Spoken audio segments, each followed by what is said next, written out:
bienvenidos a todos. Hoy les traemos una ideología interesante como mínimo: el socialismo. Comencemos. Había una vez, en un mundo marcado por profundas desigualdades, una chispa de esperanza que se encendía en los corazones de los oprimidos. En este mundo, algunos vivían rodeados de lujos y riquezas, mientras que otros apenas sobrevivían, trabajando largas horas en condiciones miserables. La vida de los campesinos, los obreros y los más pobres era una lucha constante por un pedazo de pan, mientras los dueños de las fábricas, terratenientes y aristócratas se enriquecían a sus gastos. En este contexto, un sueño comenzó a cobrar forma: la idea de que podría existir una sociedad donde la justicia y la igualdad prevalecieran, una sociedad donde la riqueza no estuviera concentrada en pocas manos, sino distribuida entre todos. Ese sueño, esa idea, fue llamada socialismo. Las raíces filosóficas, el comienzo del ideal. El socialismo, aunque muchos lo asocian con los siglos XIX y XX, tiene sus raíces en ideas que se remontan a la antigüedad. En la antigua Grecia, Platón, el gran filósofo, ya hablaba de una sociedad ideal en su obra La República. En esa sociedad, todos los ciudadanos compartían lo que producían, y las desigualdades entre ricos y pobres simplemente no existían. Aunque las ideas de Platón no fueron socialismo en el sentido moderno, plantaron una semilla sobre la búsqueda de una sociedad más justa y equilibrada. Durante la Edad Media, surgieron otros movimientos que también desafiaron el statu quo. Las comunidades monásticas, que compartían bienes y vivían bajo reglas de austeridad, podrían considerarse una expresión temprana de este deseo por una vida más equitativa. Más tarde, en tiempos del Renacimiento y la Ilustración, filósofos como Jean-Jacques Rousseau y Tomás Moro escribieron sobre sociedades utópicas donde la propiedad era compartida y no existía la explotación. Sin embargo, estos pensamientos eran solo eso, ideas que flotaban en el aire, propuestas para un mundo diferente. La Revolución Industrial, el nacimiento del socialismo moderno. Fue durante la Revolución Industrial, en el siglo XVIII y XIX, cuando el socialismo moderno comenzó a tomar forma. La Revolución Industrial trajo consigo enormes avances tecnológicos, pero también una brutal explotación de los trabajadores. Hombres, mujeres y niños trabajaban largas jornadas en las fábricas, soportando condiciones peligrosas y salarios miserables. Mientras tanto, los dueños de estas fábricas, conocidos como capitalistas, se enriquecían cada vez más. Los intelectuales y pensadores de la época comenzaron a observar esta brutal desigualdad.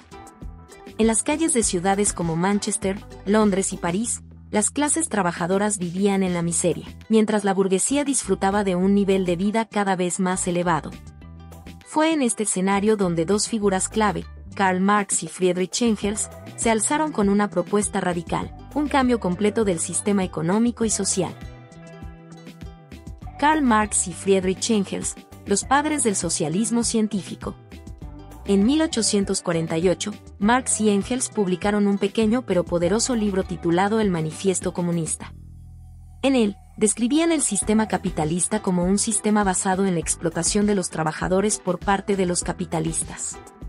Según Marx, toda la historia de la humanidad había sido una lucha de clases, una lucha entre los opresores y los oprimidos. En la sociedad industrial, esa lucha se daba entre la burguesía, que controlaba los medios de producción, fábricas, tierras, maquinaria, y el proletariado, que solo tenía su fuerza de trabajo para vender. Marx y Engels creían que esta lucha terminaría con una revolución de los trabajadores. Los proletarios, cansados de la explotación, se alzarían y tomarían el control de los medios de producción. El resultado sería una sociedad sin clases, donde no habría ricos ni pobres, y donde todos trabajarían juntos por el bien común. Este nuevo sistema sería el socialismo, un paso previo a la utopía final que ellos llamaban comunismo, donde el Estado desaparecería y cada persona contribuiría según sus capacidades y recibiría según sus necesidades. Marx no veía el socialismo como una simple idea utópica, sino como una inevitabilidad histórica.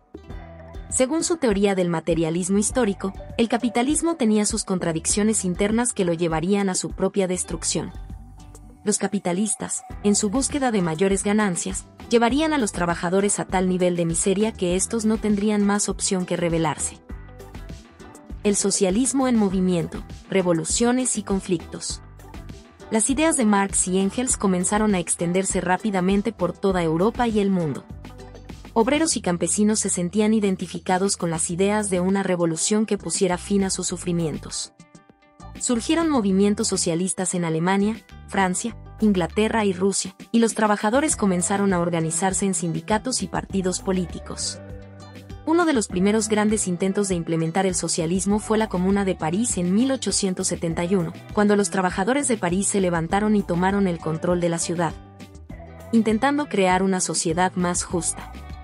Aunque la Comuna fue rápidamente aplastada por el gobierno francés, dejó una huella profunda en el movimiento socialista mundial. Pero fue en 1917, en medio de la Primera Guerra Mundial, cuando el socialismo realmente se convirtió en una fuerza global.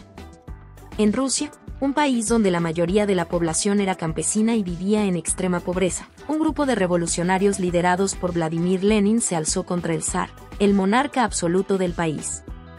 Con la promesa de paz, tierra y pan, los bolcheviques tomaron el poder y crearon la Unión Soviética, el primer estado socialista de la historia. Lenin y sus seguidores comenzaron a aplicar las ideas de Marx, aunque adaptándolas a las realidades de un país en guerra civil y con una economía destrozada. Sin embargo, tras la muerte de Lenin en 1924, el liderazgo de la Unión Soviética pasó a Joseph Stalin, quien llevó el socialismo en una dirección más autoritaria. Bajo Stalin, el Estado soviético se volvió extremadamente centralizado y represivo. Millones de personas fueron encarceladas o ejecutadas bajo su régimen, y aunque la Unión Soviética logró enormes avances industriales y militares, lo hizo a costa de un gran sufrimiento humano. El socialismo se expande, China, Cuba y el mundo. Después de la Segunda Guerra Mundial, el socialismo se expandió por todo el mundo. En China, el líder revolucionario Mao Zedong llevó al Partido Comunista Chino al poder en 1949, tras décadas de lucha contra el régimen nacionalista y las invasiones extranjeras. Su liderazgo estuvo marcado por el caos y las purgas internas. En Cuba, el socialismo también se convirtió en una realidad en 1959, cuando Fidel Castro y su grupo revolucionario derrocaron al dictador Fulgencio Batista. Con el apoyo de la Unión Soviética, Cuba se convirtió en un bastión del socialismo en América Latina. Mientras tanto, en otras partes del mundo, movimientos socialistas y comunistas luchaban por el poder, a menudo en el contexto de las guerras de liberación nacional contra el colonialismo en Asia, África y América Latina. En países como Vietnam, Corea del Norte y Nicaragua, el socialismo fue visto como un camino hacia la independencia y la justicia social. El siglo XX, los retos del socialismo. Sin embargo, el camino del socialismo no estuvo exento de dificultades. En muchos casos, los gobiernos socialistas se volvieron autoritarios, priorizando la estabilidad y el control del Estado sobre las libertades individuales. En la Unión Soviética, especialmente bajo Stalin, millones de personas fueron reprimidas, encarceladas o asesinadas en purgas políticas. Finalmente, en 1991, la Unión Soviética colapsó, poniendo fin a más de 70 años de socialismo en su territorio. Para muchos, esto marcó el fin del experimento socialista a gran escala, pero para otros, fue solo el comienzo de nuevas formas de socialismo que podrían surgir en el futuro. El socialismo hoy, un nuevo capítulo. Aunque la caída de la Unión Soviética fue vista por algunos como la muerte del socialismo, la realidad es que el socialismo no desapareció. En muchos países, especialmente en Europa, surgieron versiones más suaves de socialismo, conocidas como socialismo democrático. En países como Suecia, Noruega y Dinamarca, los gobiernos adoptan políticas socialistas como la provisión universal de salud, educación gratuita y un fuerte estado de bienestar, mientras mantenían las estructuras democráticas y la propiedad privada. En América Latina, el socialismo sigue siendo una fuerza política importante. Venezuela, bajo el liderazgo de Hugo Chávez, adoptó lo que llamó el socialismo del siglo XXI, con el objetivo de distribuir la riqueza del petróleo a los más pobres. Aunque este proyecto ha enfrentado graves problemas económicos y políticos, sigue siendo un símbolo de la lucha por la justicia social en la región. Hoy en día, el socialismo sigue siendo una idea viva y en evolución. Hemos llegado al final de este video. Si te ha gustado, No olvides darle like, suscribirte y activar la campanita para que te enteres de nuevas entregas. Hasta la próxima y muchas gracias.